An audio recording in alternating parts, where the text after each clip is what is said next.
श्री साई सच्चरित्र हिंदी अध्याय 21।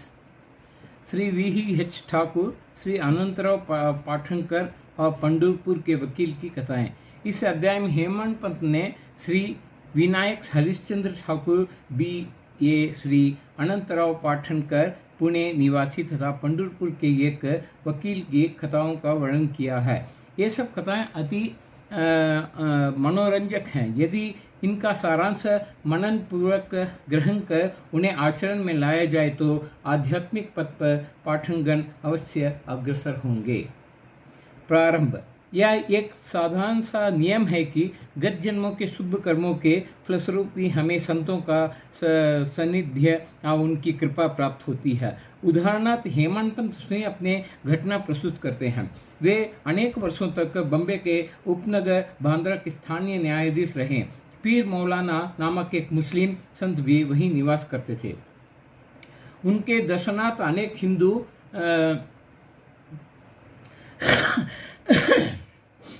पारसी और अन्य धर्मावलंबी वहां आया करते थे। उनके मुजावर पुजारी ने हेमंत पंत से भी उनका दर्शन करने के लिए बहुत आग्रह किया, परंतु किसी न किसी कारणवश उनकी भेंट उनसे ना हो सकी। अनेक वर्षों के उपरांत जब उनका शुभ काल आया तब वे शिरडी पहुंचे, बाबा के दरबार में जाकर स्थायी रूप से सम्मिलित हो गए। भाग्यहीनों की संत समागम की प्राप्ति कैसे हो सकती है? केवल ही सौभाग्यशाली हैं जिन्हें ऐसा अवसर प्राप्त हो। संतों द्वारा लोक शिक्षा का कार्य चिरकाल से ही इस विश्व में संपादित होता आया है। अनेक संत भिन्न भिन्न स्थानों पर किसी निश्चित उद्देश्य की पूर्ति के लिए स्वयं प्रकट होते हैं। यद्यपि उनका कार्यस्थल भिन्न होता है, परंतु वे सब उन्नत एक ही हैं। वे सब उस सर्वशक्तिमान परमेश्वर की संचालन शक्ति के अंतर्गत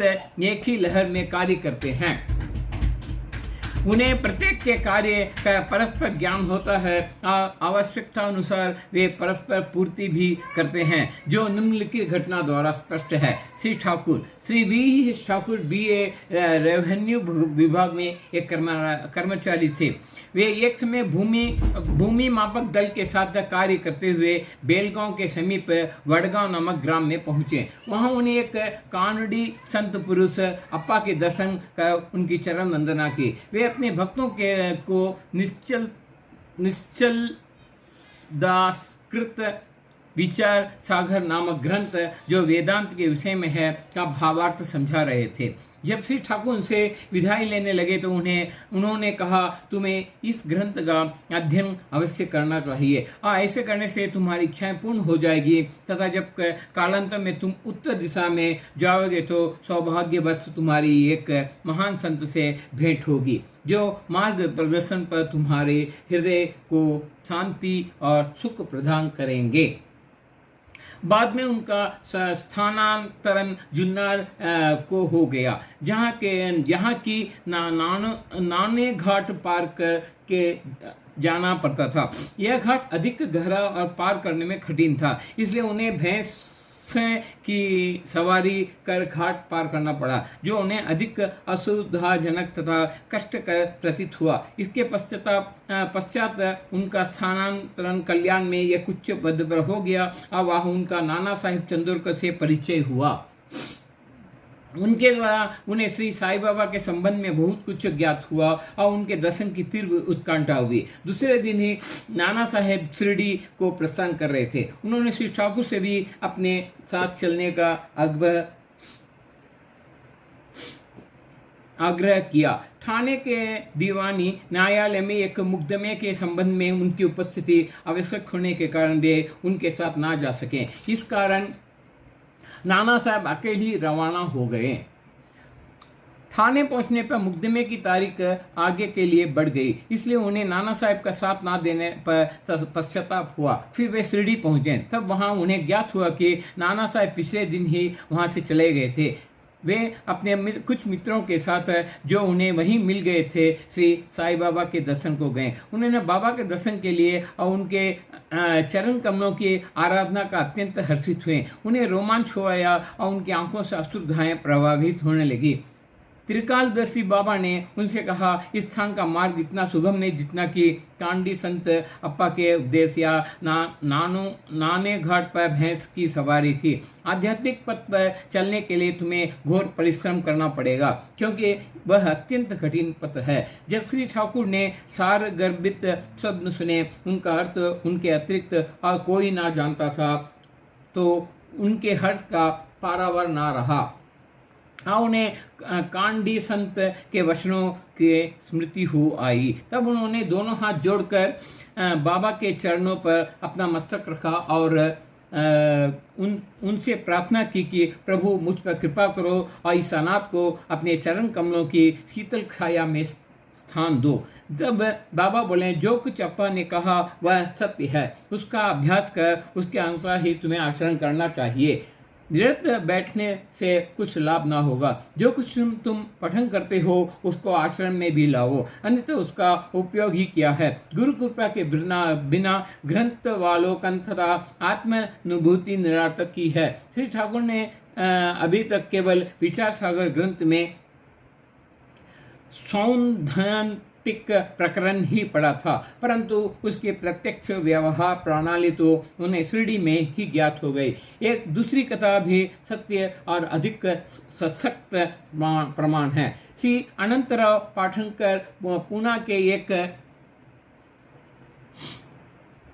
एक महाशय श्री अनंतराव पाठनकर श्री साईं बाबा के दर्शन के इच्छुक थे। उन्होंने शिरडी आकर बाबा के दर्शन किए। दर्शन के उनके नेत्र शीतल हो गए और वे अति प्रसन्न हुए। उन्होंने बाबा के श्री चरण छुए और यथा योग्य पूजन करने के उपरांत बोले, मैंने बहुत कुछ पठन किया है, वेदांत और उपनिषदों का भी अध्ययन किया तथा अन्य पुराणों में भी श्रवण किए, फिर भी मुझे शांति ना मिल सकी, इसलिए मेरा पठन व्यर्थ ही सिद्ध हुआ। एक निरा अज्ञानी भक्त मुझसे कहीं श्रेष्ठ है। जब तक मन को शांति नहीं मिलती तब तक ग्रंथावलोकन व्यर्थ ही है। मैंने ऐसे सुना है कि आप केवल अपनी दृष्टि मात्र से और विनोद पूर्ण वचनों द्वारा दूसरों के मन को सरलता पूर्वक शांति प्रदान कर देते हैं। यही सुनकर मैं भी यहाँ आया हूँ। कृपा कर मुझ दास को भी आशीर्वाद दीजिए। तब बाबा ने निम्नलिखित कथा कही। घोड़ी की लीद के 9 घोड़े नवधा भक्ति। एक समय एक सौदागर यहाँ आया। उनके सम्मुख ही एक घोड़ी ने लीद दी। जिज्ञासु सौदागर ने अपनी धोती का एक छोर बिछाकर उसमें लीद के 9 घोड़े रख लिए और इस प्रकार उसके चित्त को शांति प्राप्त हुई। श्री पाठनकर इस कथा का कुछ भी अर्थ ना समझ सकें, इसलिए उन्होंने श्री गणेश दामोदर उपनाम दादा केलकर से अर्थ समझाने की प्रार्थना की और पूछा कि बाबा के कहने का अभिप्राय क्या है। वे बोले कि जो कुछ बाबा कहते हैं उसे मैं स्वयं भी अच्छी तरह नहीं समझ सकता, परंतु उनके प्रेरणा से ही मैं जो कुछ समझ सका हूँ वह तुमसे कहता हूँ। घोड़ी है ईश कृपा और 9 एकत्रित गोल हैं नवविधा भक्ति यथा श्रवण, दूसरा कीर्तन, तीसरा नाम स्मरण, चौथा पाद सेवन, 5वां अर्चन, छठा वंदन, 7वां दास्य, 8वां संख्य, 9 आत्मनिवेदन। यह भक्ति के 9 प्रकार हैं। इसमें से यदि एक को भी सत्यता से कार्य स्वरूप में लाया जाए तो भगवान श्री हरि अति प्रसन्न होकर भक्त के घर प्रकट हो जाएंगे। समस्त साधनाएं अर्थात जप तप योगाभ्यास तथा वेदों के पठन पाठन में जब तक भक्ति का सम्मुट ना हो बिल्कुल शुष्क ही है। वेद ज्ञानी या ब्रह्म ज्ञानी की कीर्ति भक्ति भाव के अभाव से निरर्थक है। आवश्यक है तो केवल पूर्ण भक्ति की।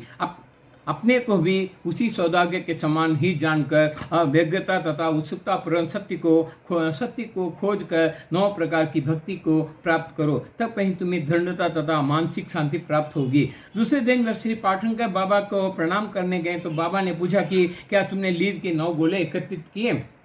उन्होंने कहा कि मैं अनाश्रित हूँ, आपकी कृपा के बिना उन्हें सरलता पूर्वक एकत्रित करना संभव नहीं है। बाबा ने उन्हें आशीर्वाद देकर सांत्वना दी कि तुम्हें सुख और शांति प्राप्त हो जाएगी, जिसे सुनकर श्री पाठनकर के हर्ष का पारावार ना रहा।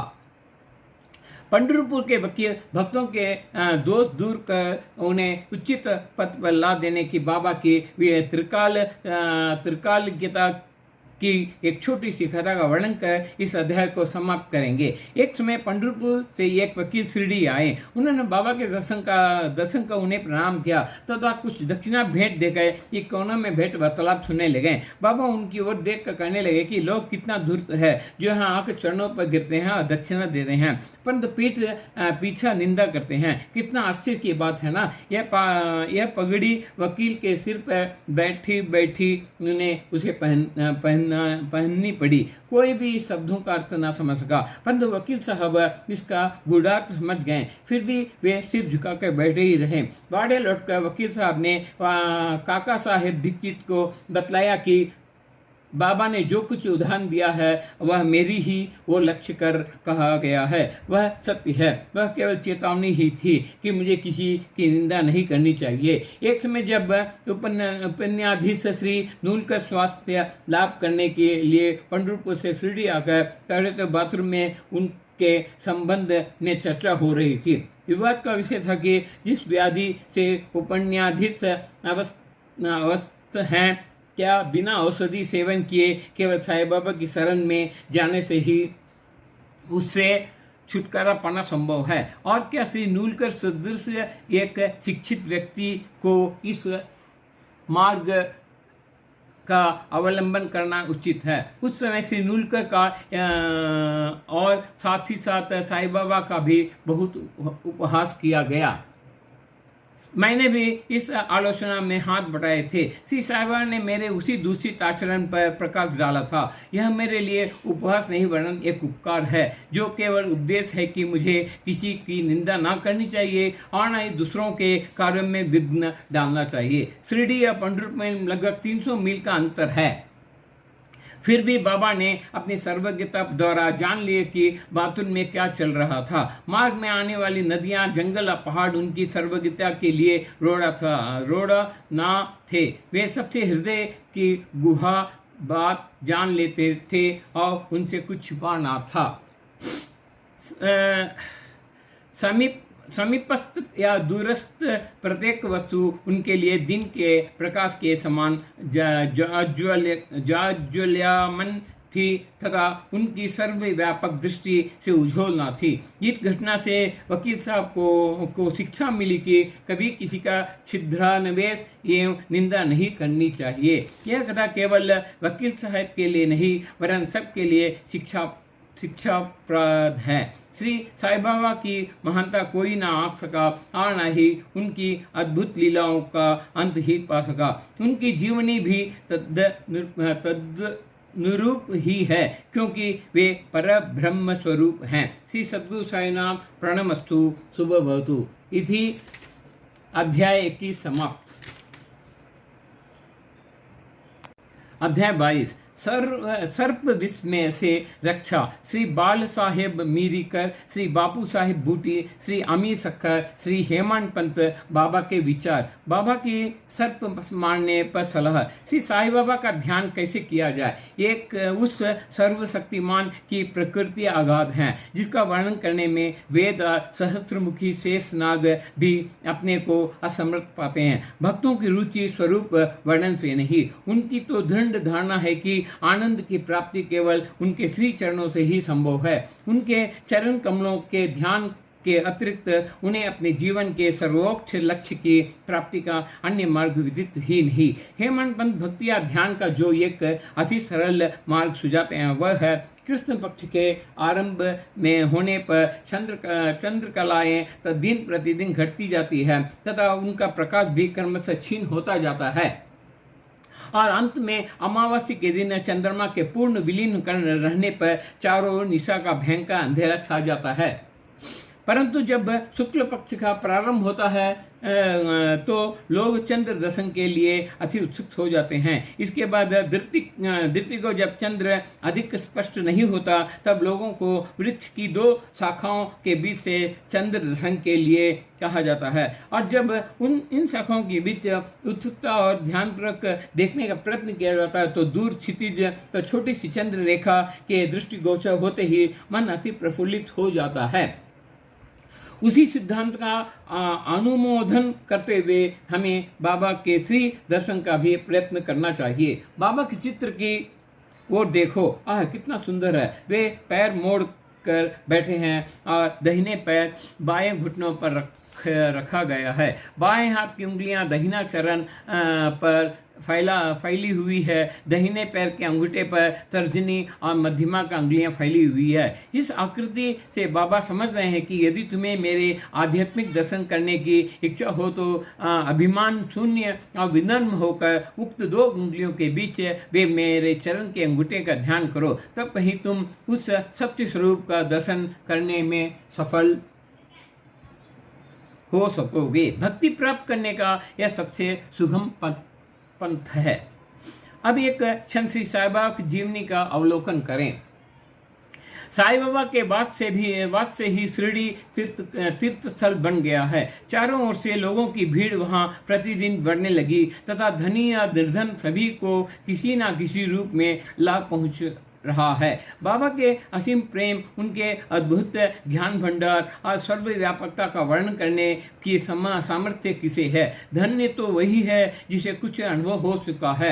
कभी कभी वे ब्रह्म से निमग्न रहने के कारण दीर्घ मौन धारण कर लिया करते हैं। कभी दृष्टांत तो देते हैं तो कभी हास्य विनोद किया करते थे। कभी सरल चित्त हो रहते तो कभी क्रुद्ध भी हो जाया करते थे। भक्तों को उनके मुखमंडल के अवलोकन, वार्तालाप करने और लीलाएं सुनने की इच्छाएं तथा अतृप्त ही बनी रहती।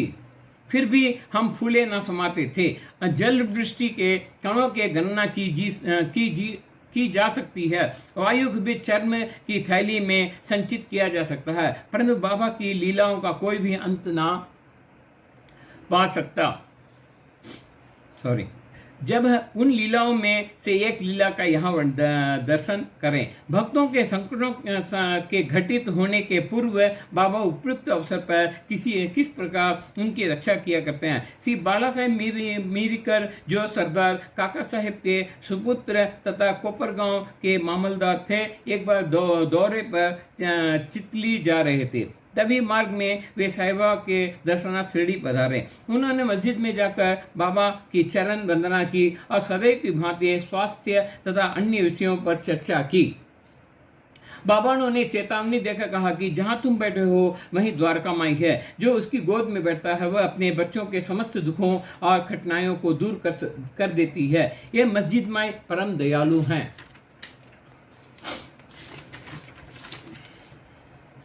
सरल हृदय भक्तों की तो वह माँ है और संकटों में उनकी रक्षा अवश्य करेगी। जो उसकी गोद में एक बार बैठता है उसके समस्त कष्ट दूर हो जाते हैं। जो उसकी छत्र छाया में विश्राम करते हैं, जो उसे आनंद और सुख की प्राप्ति होती है। तदुपरांत बाबा ने उन्हें उदी देकर अपना वरद हस्त उनके मस्तक पर रख कर आशीर्वाद दिया।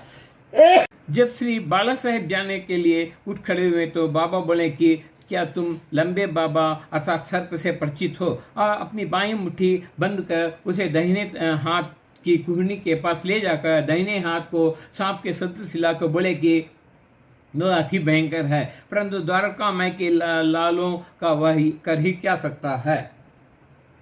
जब स्वयं द्वारका में उनकी रक्षा करने वाली है तो सर्प की सामर्थ्य ही क्या है। वहां उपस्थित लोग इसके अर्थ तथा मीरकर को इस प्रकार चेतावनी देने का कारण जानना चाहते थे, परंतु पूछने का साहस किसी को भी ना था। बाबा ने सामा को बुलाया और बाला साहेब के साथ जाकर चितली यात्रा का आनंद लेने की आज्ञा दी। तब सामा ने जाकर बाबा का आदेश बाला साहेब को सुनाया। वे बोले, मार्ग में असुविधाएं बहुत है, अतः आपको व्रत ही कष्ट उठाना उचित नहीं है। बाला साहेब ने जो कुछ कहा वह सामा ने बाबा को बताया। बाबा बोले कि अच्छा ठीक है, ना जाओ, सदैव उचित अर्थ ग्रहण कर श्रेष्ठ कार्य ही करना चाहिए। जो कुछ होने वाला है सो तो होकर ही रहेगा। बाला साहब ने पुनः विचार कर सामा को अपने साथ चलने के लिए कहा। तब सामा पुनः बाबा की आज्ञा प्राप्त कर बाला साहब के साथ तांगे में रवाना हो गए। वे 9 बजे चितली पहुंचे और मारुति मंदिर में जाकर ठहरे। ऑफिस के कर्मचारीगण सभी नहीं आए थे, इस कारण वे यहाँ वहाँ की चर्चाएं करने लगे। बाला साहब दैनिक पत्र पढ़ते हुए चटाई पर शांतिपूर्वक बैठे थे। उनके धोती का ऊपरी सिर कमर पर पड़ा हुआ था और उसी के एक भाग पर एक सर्प पर बैठा हुआ था। किसी का भी ध्यान उधर ना गया। वह सी करता हुआ आगे रेंगने लगा। यह आवाज सुनकर चपरासी दौड़ा आया और दौड़ा और लालटेन ले आया। सर्प को देखकर वह सांप सांप कहकर उच्च स्वर में चिल्लाने लगा। तब बाला साहब अति भयभीत होकर कांपने लगे। श्यामा को भी आश्चर्य हुआ। तब वे तथा अन्य व्यक्ति वहां से धीरे से हटे और अपने हाथ से लाठियां ले ली। सर्प धीरे धीरे कमर से नीचे उतर आया। तब लोगों ने उसका तत्काल प्रणाम कर दिया। जिस संकट के बाबा ने भविष्यवाणी की थी वह टल गया और साई चरणों में बाला साहेब का प्रेम दृढ़ हो गया। बाबू साहेब बूटी। एक दिन महान ज्योतिषी श्री नाना साहेब ढेंगले ने बापू साहेब बूटी से, जो उस समय शिरडी में ही थे, कहा, आज का दिन तुम्हारे लिए अत्यंत अशुभ है और तुम्हारा जीवन को संकटप्रद है। यह सुनकर बापू साहब बड़े अधीर हो गए। जब सदैव की भांति वे बाबा के दर्शन करने गए तो वे बोले कि ये नाना क्या कहते हैं, ये तुम्हारी मृत्यु की भविष्यवाणी कर रहे हैं, परंतु तुम्हें भयभीत होने की किंचित मात्र भी आवश्यकता नहीं है। इनसे दृढ़ता पर कह दो कि अच्छा देखें काल मेरा किस तरह अवहन करता है। जब संध्या समय बापू अपने शौक से घर में गए तो वहां उन्हें एक सर्प दिखाई दिया। उनके नौकर ने भी सर्प को देख लिया और उसे मारने को एक पत्थर उठाया। बापू साहब ने एक लंबी लकड़ी मंगवाई, परंतु लकड़ी आने से पूर्व ही वह सांप दूरी पर रेंगते हुए दिखाई दिया और तुरंत दृष्टि से उजड़ हो गया। बापू साहब को बाबा का अभयपूर्वक वचनों का स्मरण हुआ और बड़ा ही संतोष हुआ। अमीर शक्कर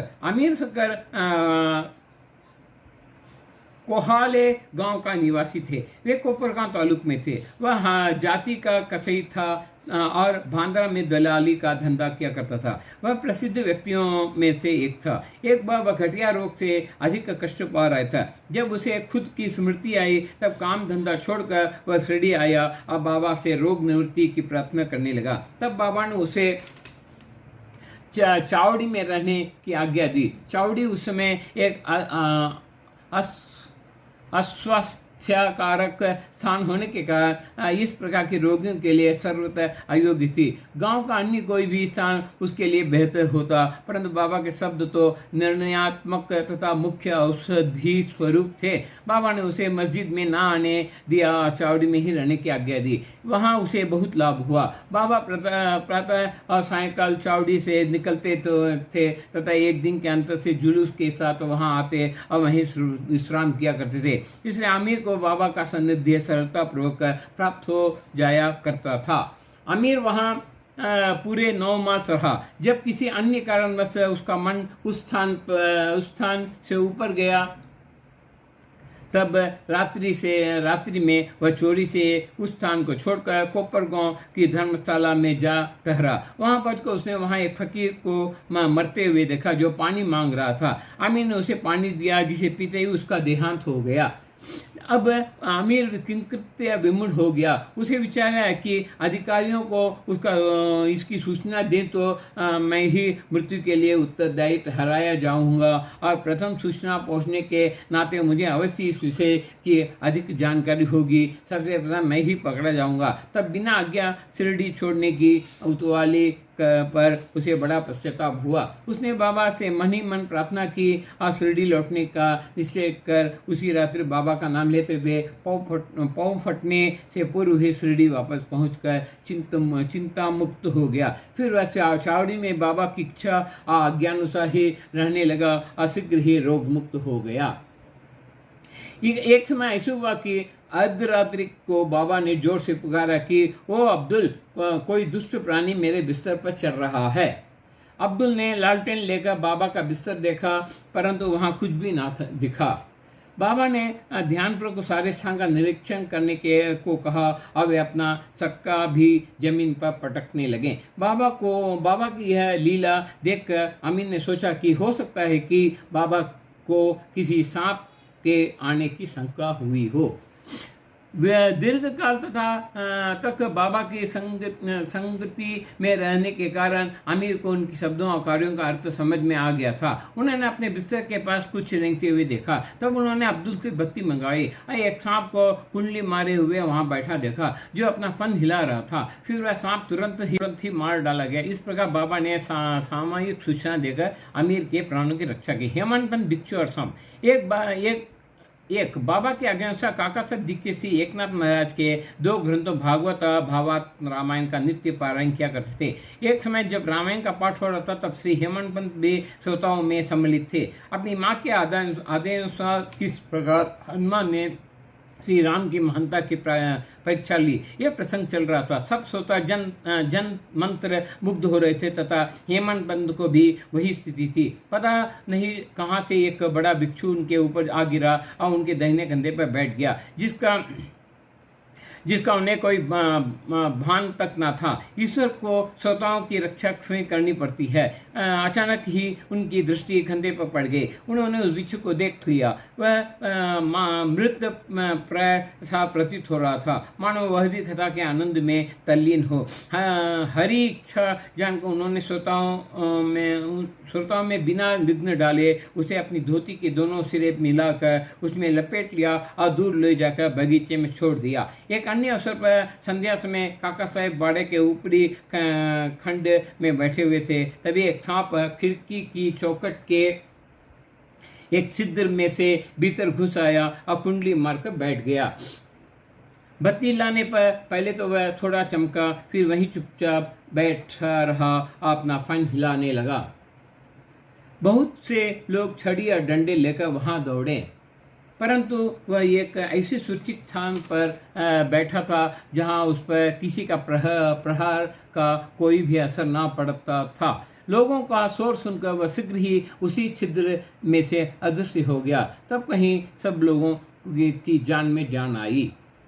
बाबा के विचार। एक भक्त मुक्ताराम कहने लगे कि चलो अच्छा ही हुआ जो एक जीव बेचारा बच गया। श्री हेमंतपंत ने उसकी अवहेलना कर रहा था कि सांप को मारना ही उचित है। इस कारण इस विषय पर वाद विवाद होने लगा। एक की मत था कि सांप तथा उसके सदृश जंतुओं को मार डालना ही उचित है, किंतु दूसरा उसके विपरीत मत था। रात्रि अधिक हो जाने के कारण किसी निष्कर्ष पर पहुंचे बिना ही उन्हें विवाद स्थगित करना पड़ा। दूसरे दिन यह प्रश्न बाबा के समक्ष लाया गया। तब बाबा निर्णयात्मक वचन बोले कि सब जीवों में और समस्त प्राणियों में ईश्वर का निवास है, चाहे वे सांप हो या भिक्षु। वे ही इस विश्व के निर्णयात करता है, नियंत्रण करता है और सब प्राणी सांप, भिक्षु इत्यादि उनकी आज्ञा का ही पालन किया करते हैं। उनकी इच्छा के बिना कोई भी दूसरों को हानि नहीं पहुंचा सकता। समस्त विश्व उनके अधीन है तथा स्वतंत्र कोई भी नहीं है। इसलिए हमें सब प्राणियों से दया और स्नेह करना चाहिए। वैमन्य या संहार करना छोड़कर शांत चित्त से जीवन व्यतीत करना चाहिए। ईश्वर सबका ही रक्षक है। श्री सद्गुरु साईनाथ प्रणमस्तु। शुभ भवतु। सप्ताह पारायण तृतीय विश्राम। साई राम, साई राम, साई राम।